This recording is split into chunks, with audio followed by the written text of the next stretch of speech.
You heard earlier, Halim was saying that, one of the quotes that really we love is that life ought not to be measured by the number of breaths we take, but by the number of moments that take our breath away.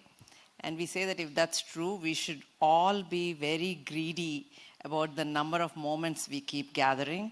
And the people who give others great moments, we call them billionaires of moments. And at Inc., that's what we celebrate. And today on stage, we are going to have not one, but two billionaires of moments. We have an amazing conversation between two people who over the years have come to know and really respect their work.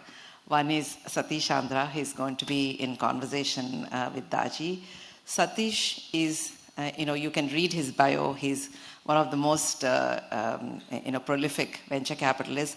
But what Satish is all about is truly giving himself to the community. He's one of the nicest, kindest, reachable venture capitalists you'll ever find, other than Vani.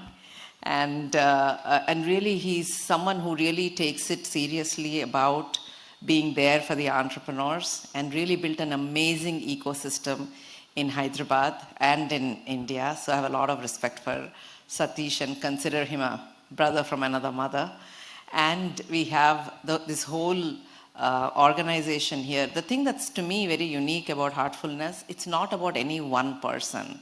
At any given point of time, it's about an idea, and there is a person who is the caretaker of that idea at any given point of time.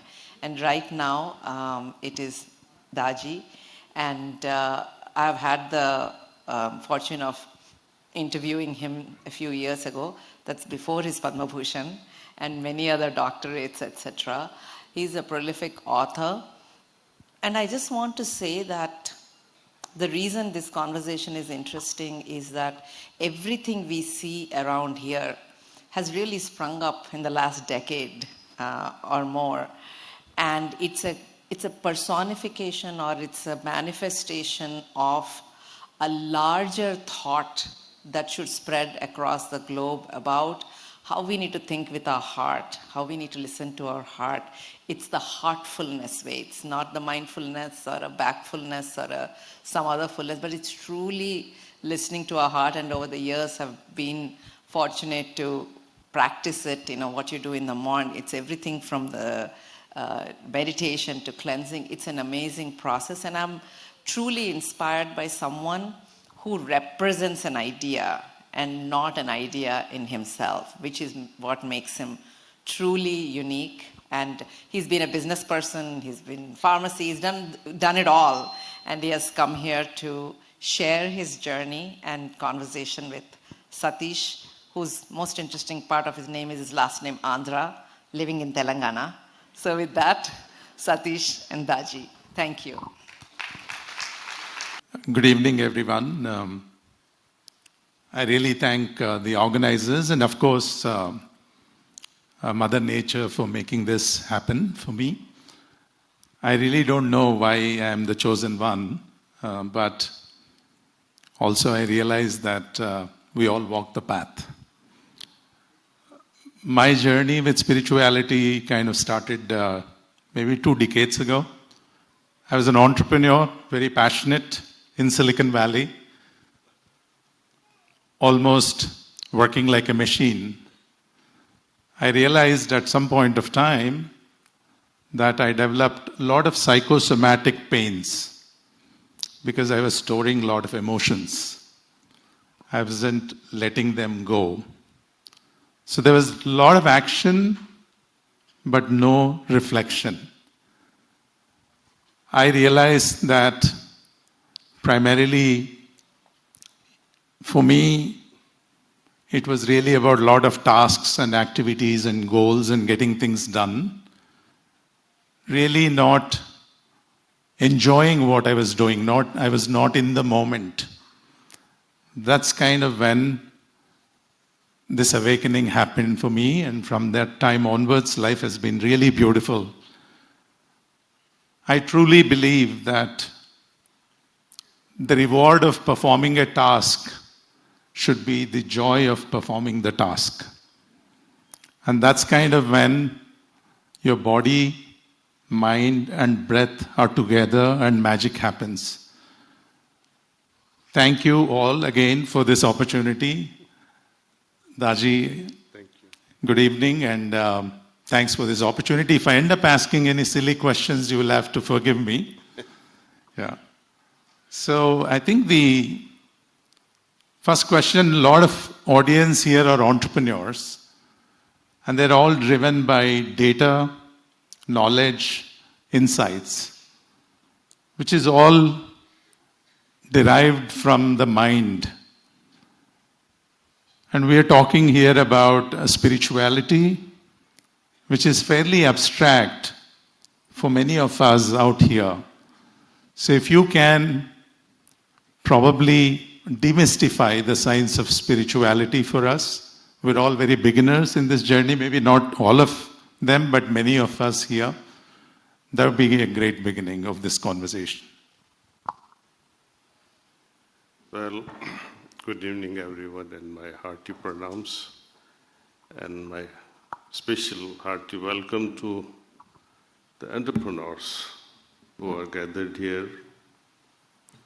I hope and pray that you really get inspired to take on with this abstract journey. In reality, it's not really abstract. Once you experience it, and once the experience gets crystallized in your heart, it becomes concrete, undeniable. Hitherto, meaning before the experience, the belief systems keeps us engaged with abstract ideas. Can a buffalo think of a cooked food? Though there is cooked food. If they were thinking, they would say, oh wow, cooked food is an abstract idea. Villager, can they think of certain things that modern techies are able to do? They'll say that's also abstract. But when you actually go through it, it's no longer abstract. Similarly, when experience, rather the belief gets crystallized through experience, you no longer then depend on the mere belief. You know, it's like I see Sateesh. I don't have to believe that Sateesh is with me. When I experience the presence of divinity, I don't need to believe in the abstract concept of godliness. I feel the presence. So there is a big difference between this ritualistic approach in religion versus experiential approach in spirituality. But where does this journey end? Does it end with spirituality where you experience divinity? No, it continues. Experience also gets transcended. For example, when we believe in divinity, in godliness, through the help of a capable guide, once we begin to experience divinity within and in the rest of the world, now our journey begins. True journey begins. Otherwise, we keep breaking our head with the external worship and still remain frustrated with a lot of questions in the heart.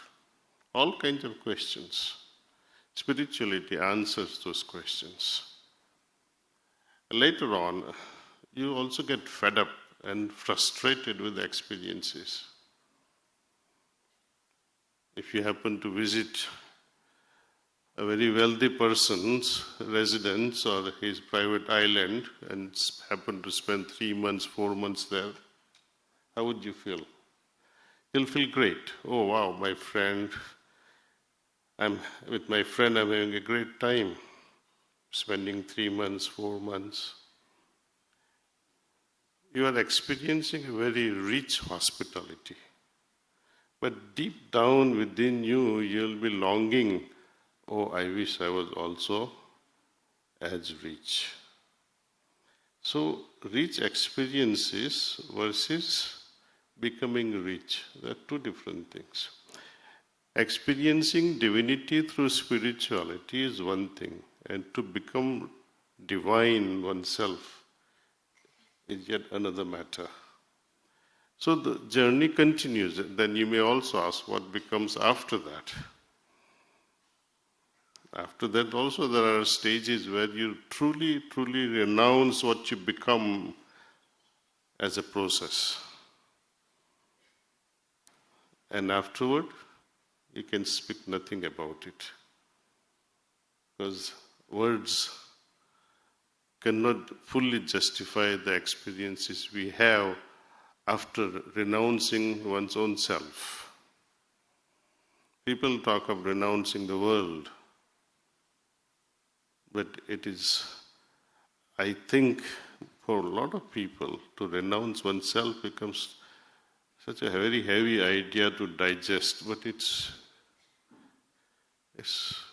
extremely blissful and beyond, where even Sat Chit Anand state becomes mere shadow. Yeah. No, so I think it starts with awareness and obviously acknowledgement of that awareness and eventually action. And like I said, some of us have been on the journey for a little while, if some of us are beginning the journey, like what you said, experiencing divinity and then going beyond.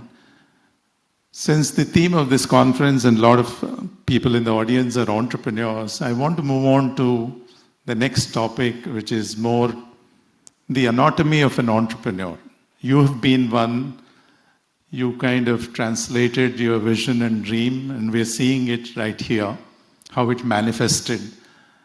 So founders push boundaries, founders create, obviously, new economies, new products, new services. Are founders or entrepreneurs differently wired? Would love to hear your perspectives in terms of whether it is their emotional or mental makeup, and what does it take for entrepreneurs to harness these qualities to become even better? Well, we are all gifted with the right wiring at a neurological level. Unless and until one truly becomes successful in life, and this successful idea of success is very relative, comparative. To me, what success means is that does it bring you joy when you are attempting to do that? If that gives you profound joy, then that's your success. Success is not in just making money. I read a beautiful statement that says, he has only money, he's so poor. So, if your goal is to make tons of money, I really pity you.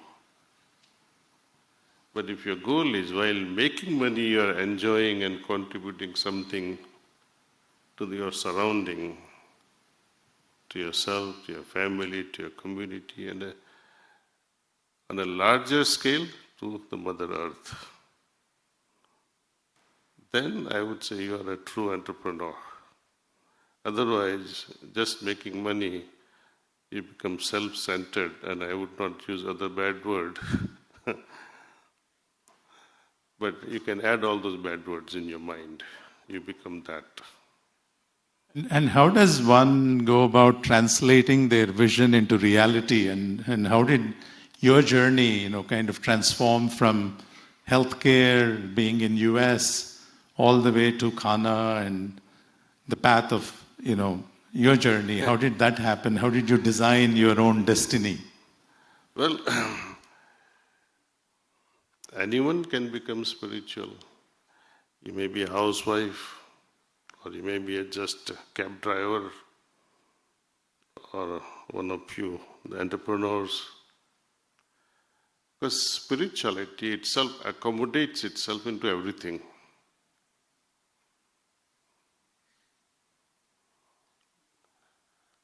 When we try to separate these two dimensions and work with them separately, then the problems begin. Right thing to do is to integrate whatever you are doing in your daily life, but make spiritual qualities, spiritual way of life, a part of your entire life. Let material life or the things that we do for our sustenance be a part-time affair. Let spirituality become a full-time affair, 24/7. And it is very easy, very, very easy. Once we meditate in the morning for a few minutes, it triggers within us a spiritual state. We remain grateful to the giver who has gifted us such a spiritual gift, and we remain in osmosis with that spiritual state during our daytime. While you are working, you are in a direct contact with your heart's condition. You're talking, you're working, you're with your friends, enjoying meals, you're cooking meals. At the same time, your subcurrents inside are guiding you. You are in a constant osmosis with the new state that you have acquired in the morning. It is not something that you go to a temple, bow your head down and think that you have done your job and to hell with God in a corner and you do whatever you want to do in your office. That is not even religion. That is prostitution. You are using someone, here the idol, not even God. You promise something, you barter something with that, and then move on. I'll do this for you, I'll do that for you, but I need something in return. So we make transaction with religious life. I was laughing yesterday when one of our sisters from United States, she came from Mahakumbh Mala, I don't know, and she's a very, very, very educated girl, doctor no less. And she said, I had 3 dubkis. In Mahakumbh में 3 डुबकी मार के आई हूँ मैं. मैंने बोला इतना सारा पाप किया, 3 दिन बार किया तूने, एक one was not enough. Because one is supposed to cleanse you off. ये 3 क्यों किया? And if you are doing it for the next life, one was enough for moksha. Why this backup of 2 more dubkis? And some fools, they bring in their spouse photograph on a video call and submerge in the Ganga and give them a holy bath. To what extent would you like to express your foolishness, absolute ignorance and stupidity? Shraddha, rather under the name of Shraddha, you do all kinds of things that make really no sense. On one side, you praise Gita, you praise Vedas and Upanishads and you swear on them. How many of us really, really understand them, even a superficial meanings? When Krishna says, Antaryamin, what do you mean by Antaryamin? Approach me, the one who is within you, who is within your heart. When Arjun very gratefully says, you have blessed me with your Vishwarup Darshan, but please come back. I can't withstand this universal form that you are showing me. Come back to our friendlier form. So he denies the divine personification or manifestation of Krishna and says, come back to your usual form. Then he asked a fundamental question. How shall the generations after us will experience your presence? Krishna says, Hridayame Pashyasi. Perceive myself in your heart. And when we read words like Antaryamin means God that dwells within me. And where are we searching? Entrepreneurs, where are you searching? Outside. If your direction is wrong, how can your journey be successful? How can it take to your destination?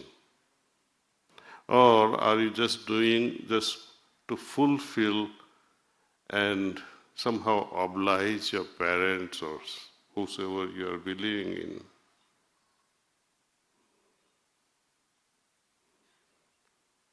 It is good to perform your own dharma, even if it is wrong, meaning your duty, rather than performing somebody else's dharma, meaning again the duty. You have all played with jigsaw puzzles, no? In jigsaw puzzle, there are so many pieces, you have to connect them and complete the whole picture. And if you want to cheat in the game and you cut it to your need and fit it in at every time, what will happen to that game? No compromise at any level with the puzzle we are trying to solve in life. No shortcuts, no cutting the pieces.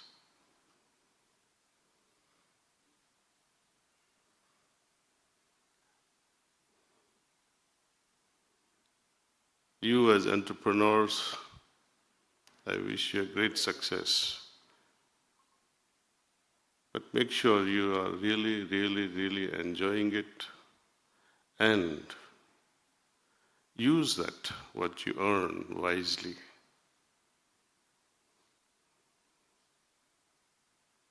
There's absolutely nothing wrong in making money. If you have the ability of making million, make billion. Go ahead. Use them wisely. That's the only call of spirituality. Use it with a purpose. Thank you for that, Daaji. You know, they say that it's the purpose that brings the people together. And we have seen that even in the entrepreneurial journeys. Initially, it's the lone entrepreneur with the purpose, with the vision, with the dream, and then many others join them. And together they kind of make that progress. And we've also seen, and we talk about pay comes the last. I mean, the benefits of what you're doing comes the last. And if you dilute the purpose and then people move on and you don't end up making progress. But the key question is, how do people find that signal? There is so much noise around. There's so much noise that's thrown, and today we live in the age of AI. How do entrepreneurs go about catching the signals and letting go the noise?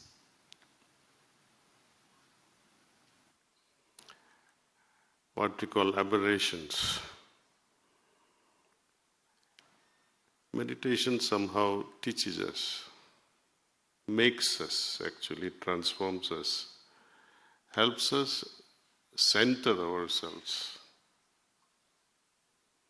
Even under the most chaotic life, you can still center yourself. You remain unshakable. That's what Krishna talks about when he talks about sthita pragya.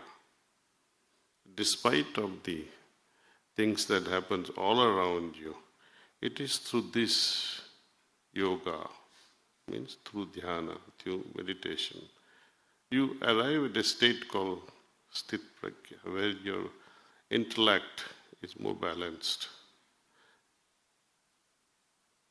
So that's the only way. Meditate, meditate, and meditate. But not just any meditation. You are all having scientific approach. We are all data-driven individuals. You like to see the outcome, what are the results, can they be quantified? Spirituality can also be quantified to a certain extent.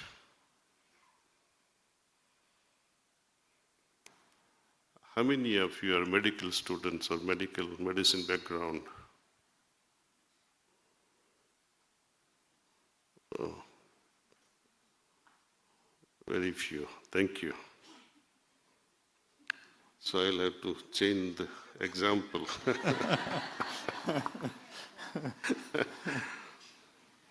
But I can bring some medicine so it becomes interesting for you. You can learn something. Let me start with this example. When you are thinking very rapidly, very fast, so you are given some problems and you keep on dissecting it and you keep thinking about it, and you are given half-hour time to solve the puzzle. Your mind is on hyperdrive.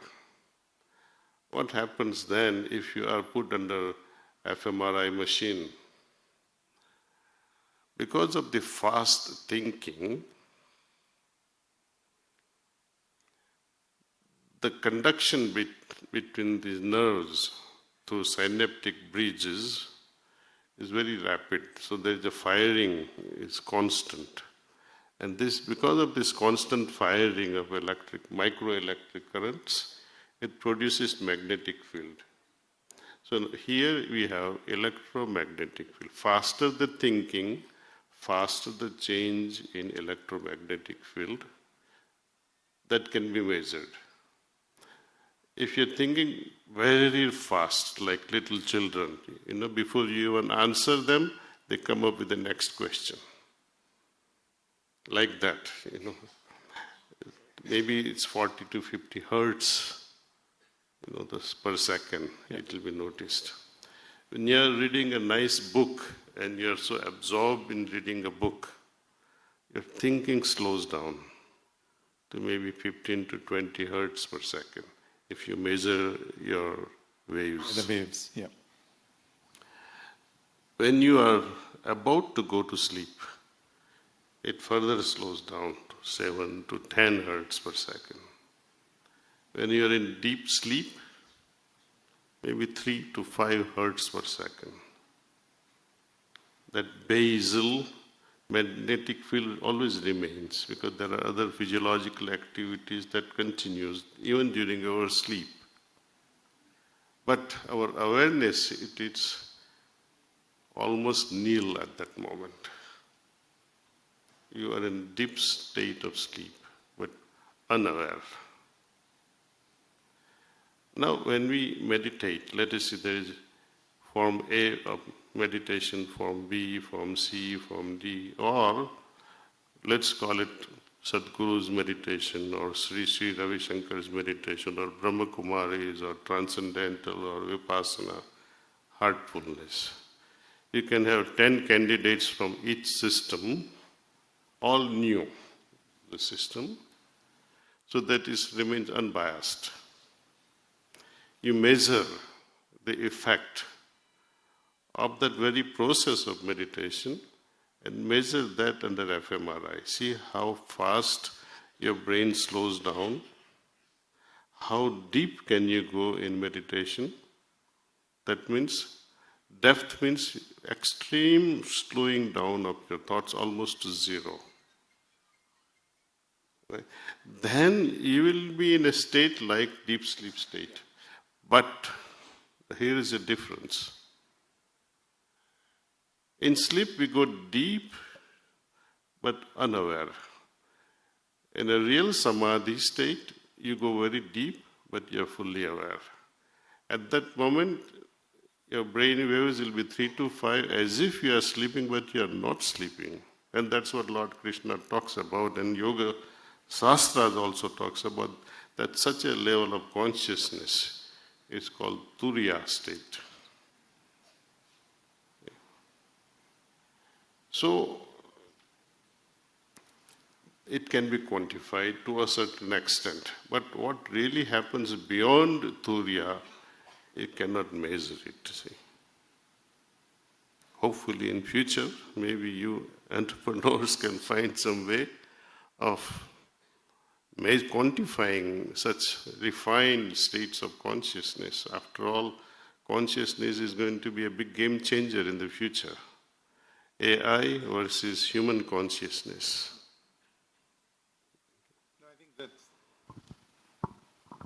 That's profound knowledge. Actually, you're awake, you're sleeping, you're in a state of dream and turiya, what you talked about. And all of these beta, alpha, theta, delta waves at different frequencies and different amplitudes, and how they set up the endocrinology of the human body system. Yes. Today, I think if you really look at the longevity studies, they are looking at outside of health screening, they're looking at cognition, mobility, sleep, and nutrition.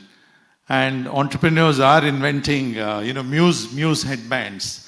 Like you exactly said, one wears a Muse headband and meditates. They can monitor their own frequency, the wave's frequency, and still they're very, very alert, even though they are in a deep kind of restful state. One of the key things, I know it sounds very silly, I think most of the entrepreneurs they're juggling with too many things. I mean, they're building products, raising capital, hiring teams, and they believe that they have time poverty. How does one go about, kind of making that adjustment to accommodate and assimilate heartfulness into their daily routine? Because there's going to be significant benefit by doing that. I share with you my personal life, my routine. When I was a student, I joined pharmacy in 1974, and sometime in 1976 I stumbled upon this system. One of my friends says, let's go and meditate. There is one preceptor who can put you in trance right away. I said, okay, let's go. So I was introduced to this system. I fell in love with the system from the very first session and never looked back. That initial experience was so profound, I didn't need any more further proof. So I began meditation every morning, and as I meditated more and more, in the sense on a regular basis, on a daily basis, what I could understand and grasp in comparison to our other friends, they were slogging, they were reading and reading and reading and always under tension. Often I would go to examination halls without pre-preparations. I would just go in. One study is enough. So you are able to grasp and understand things faster. Meditation makes your mind very focused. It opens up different level of intelligence. That's one thing. In a professional life, in a business world, I didn't stop meditating. I continued even while running pharmacies in New York City. And New York City, perhaps, I think Hyderabad surpasses the traffic of New York, so you can understand. At times it can be really, really bad. You can get stuck for half a day on a road. So we were always rushing in the morning. But even while rushing, you had that settledness within you. See? And when I meditate in the morning, the whole day's program comes sometimes to my mind. Ye karna hai, ye karna hai, ye karna hai. And all of a sudden, it flashes on you. Don't do this. Rather do this. You're going to do it this way, now you do it this way. So we are able to remove unnecessary things from our schedule. That's number one benefit. Number two, something that you are going to complete in certain way, when you focus, when you are settled within yourself, it shows you a new perspective, a different idea that can be sorted and more efficacious. In many ways, it saves us time. By making things better ahead of time, you don't learn things after making mistakes. It prevents you from making mistakes. It refines your intellect. It makes you understand the whole concept. Otherwise, in order to understand the concept itself, you spend days. So you save really tremendous time. You will have plenty of time, then you will say, what to do with this time now? Meditate. No, that's absolutely great. I think because in your book I read it's effortless focus and how things, obviously appear very, very clearly and how there's that clarity of thought and clarity of mind. Before I open it up for a few questions, from the audience, I just want to move to just one last topic. A lot of us as entrepreneurs, and there are many, many successful entrepreneurs and role models here, in the audience. One thing that we all struggle with, how do you balance respect and love? And this is a question that I've always asked, because respect kind of commands distance and love bears no separation. How do leaders or entrepreneurs go about balancing this? Don't try too hard. I wouldn't waste time in, she doesn't love me or he doesn't love me. Forget all that. If you keep waiting for love to arrive on your plate, it is never going to arrive. Your demands will go on increasing. This vessel inside that says, I need love, can never be fulfilled. Instead, with one single stroke, you can change your life. Respect others and love others more than yourself. Don't expect others to love you. Pour your love out.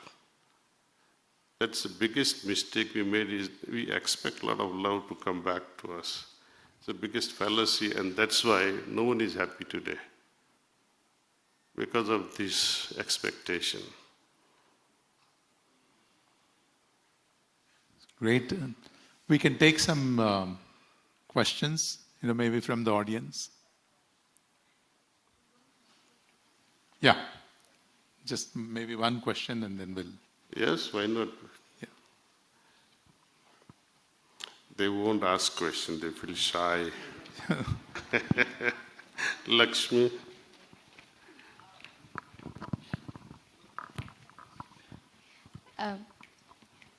Daaji, extremely grateful to have heard you, and it's a great pleasure being here.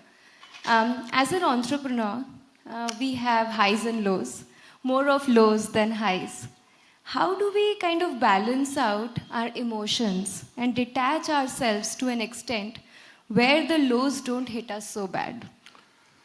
Well, lows are good in life. Stress is good, anxiety is good. To a certain extent, of course. Imagine if you didn't have such lows and anxieties and stress, would you be still working on a project? Probably You not. won't, because it is the anxiety and some sort of a push from within that gives you that feelings of low. But if you had accomplished something, then that feeling will disappear. So, this low feeling or anxiety feeling, do I myself feel it? Very, very, very rare actually. In my earlier days, now the moon can fall in the ocean and there can be the whole ocean engulfing the earth. It wouldn't shake me today. the earth can split into two halves, nothing will split me today. Let it be. Have faith that having the Lord Dharma on my side, I'll be victorious. This victory is not in the form of success that you anticipate, but as the Lord anticipates. Have that much of faith. Even in failure, have this much of faith that this will lead me to something more profound. So we have to arrive at such a state where we are absolutely surrendered. At the same time, we are working like never before with a lot of joy. So this combination of faith in the Lord and hard work from my side. Keep on at it. You won't have time to worry then, see. Thank you so much. Thank you.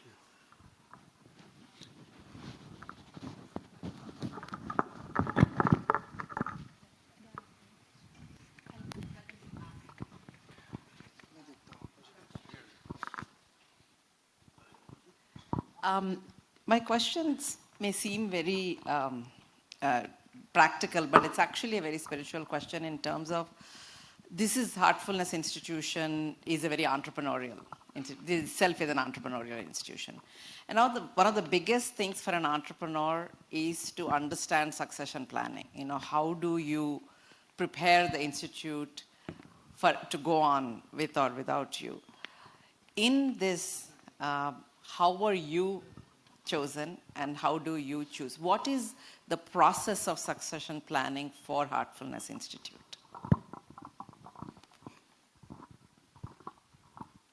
If I have to choose my successor who can take over and guide others in the future, I can perhaps make a mistake. I may become partial, somehow may get influence at a human level, but my predecessors who are not here, but they are in the brighter world, they give the signal, they communicate and say, now you appoint this person. So this is the tradition of heartfulness, where the masters who have passed on, they communicate and designate a person for you. I was chosen not by my master, but by his master, who happened also to be my master in the past. He told him, prepare this person. So, and it's beautiful. There is no way of making mistake.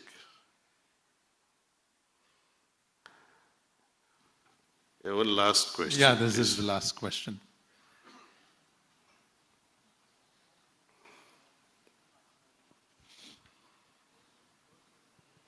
Daaji, in your book, you had mentioned there are enough successful people, but the world needs more normal people.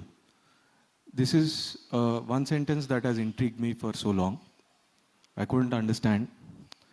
On the other side, I feel building business is easy, but building family is difficult. Being businessmen, being entrepreneurs, how do we balance family and business? Can we have them both? Yes.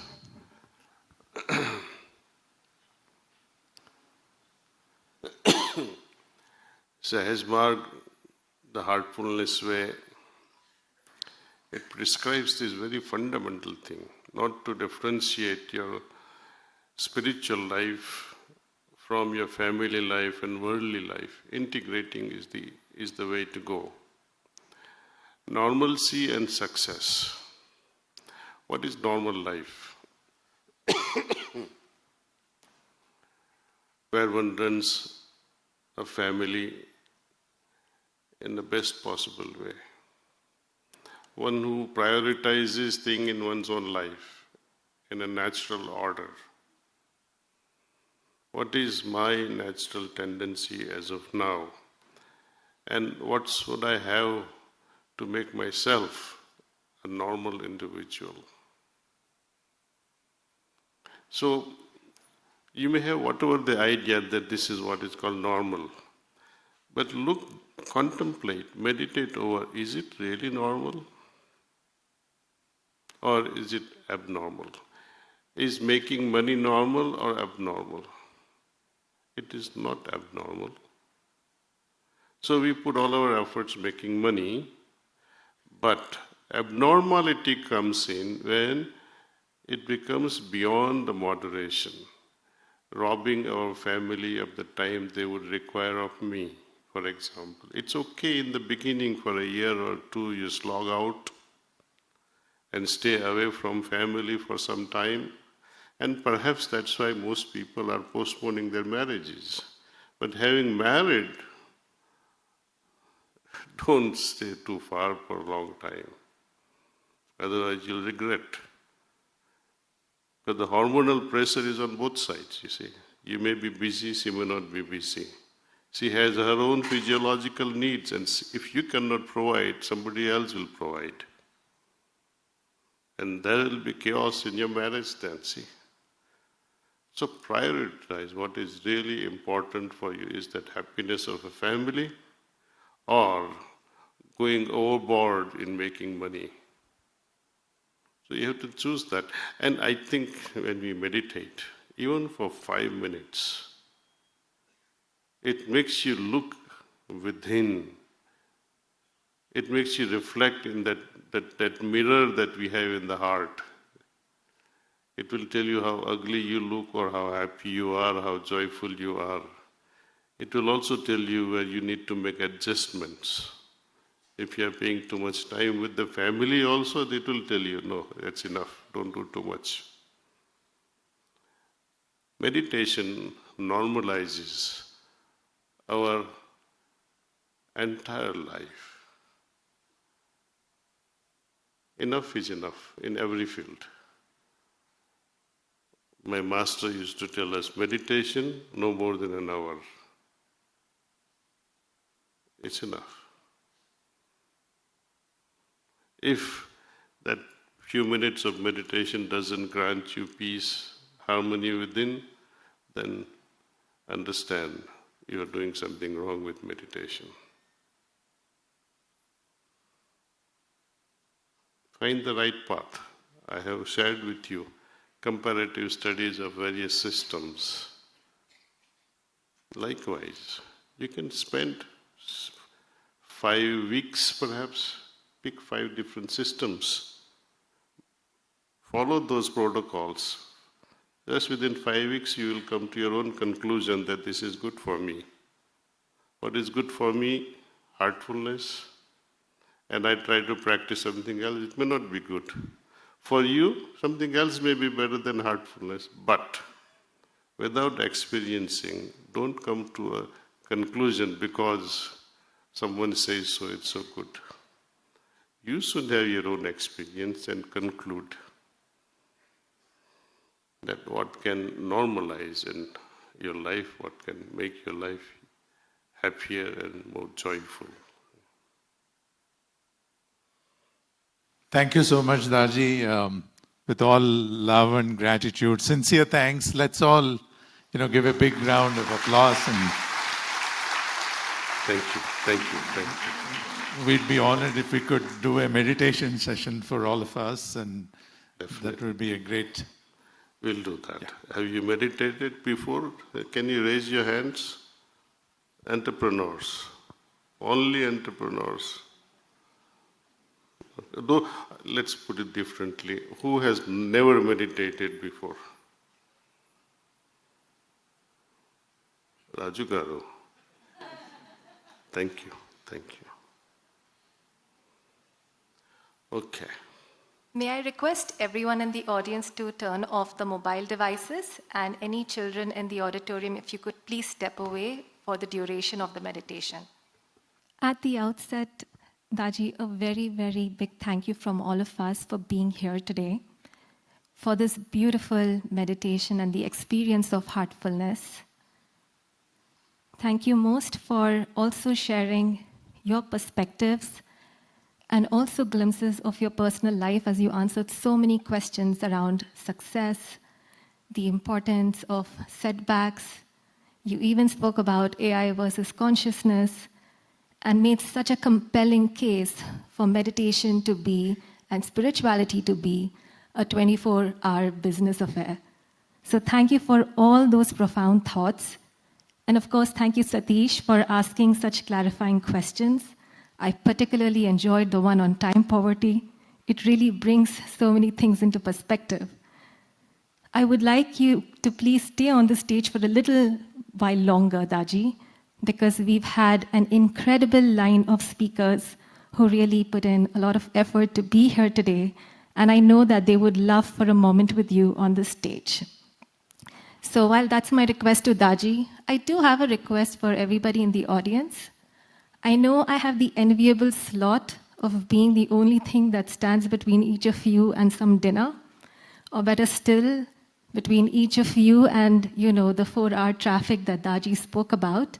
So I promise I'll make this very short, but hopefully you will help me make this significant. So be very generous with your smiles and cheer as we invite each of the speakers to the stage and request Daji to felicitate. So I hope I have you all in. To start with, maybe a general round of applause to everyone. I'm going to begin with you, Sateesh. May I request you, Daji, to please felicitate Sateesh for that beautiful interaction. And audience, remember to smile, clap, and cheer.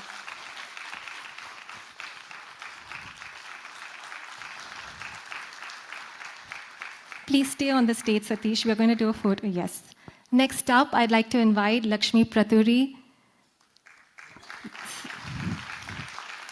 So you've been hearing her through the day. She reminded us about storytelling and keeping the inner child in you awake and alive. So Lakshmi, thank you so much.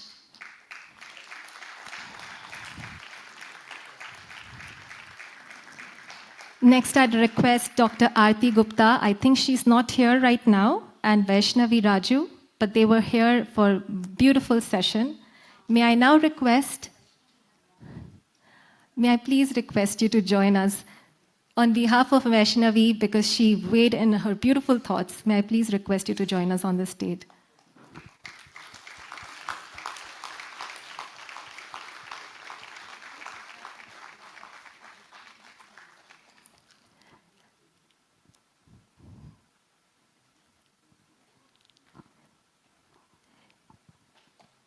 May I also request MSR, where are you? I don't see you. Srinivas Rao.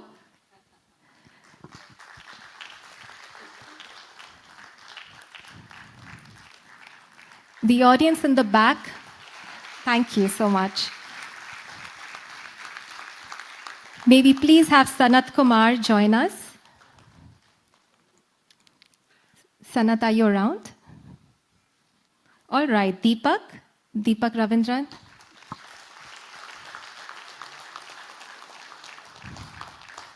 May I request Neha Kanitkar to join us as well? I know I saw you, yes. Maybe I need to have a new rule, so if you don't clap, I won't tell you where dinner is. Thank you. May I invite Liz, who did such a beautiful session on heartful communication. Liz.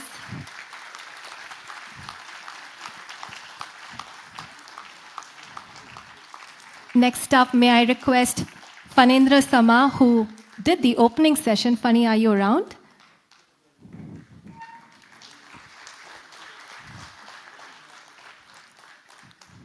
Do we have Fani? May I request Srini Raju Garu also to please join us on the stage.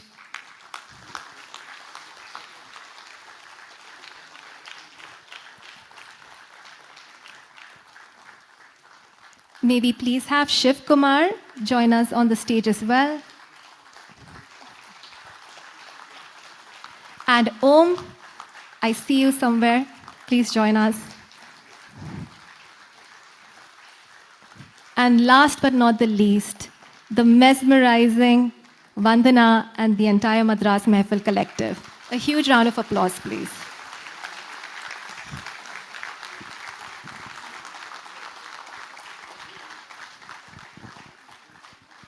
So I will request all of you to please.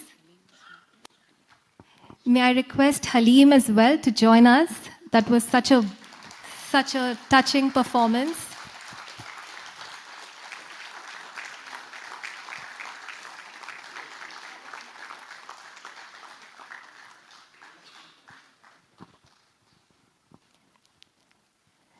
May I request you all to step a bit forward?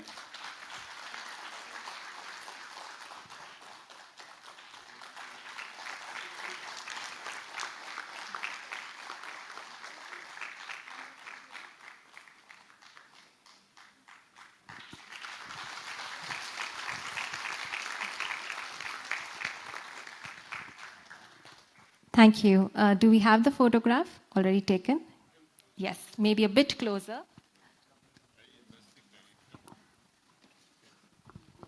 Pragya, Aparna, Arshad, please join us.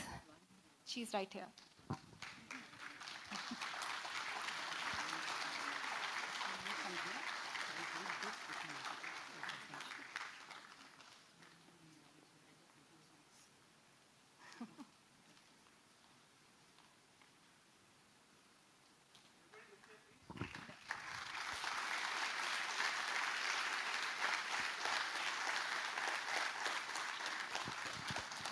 A big thank you to all the volunteers behind the scenes, and thank you, audience, for such a wonderful participation. Thank you so much.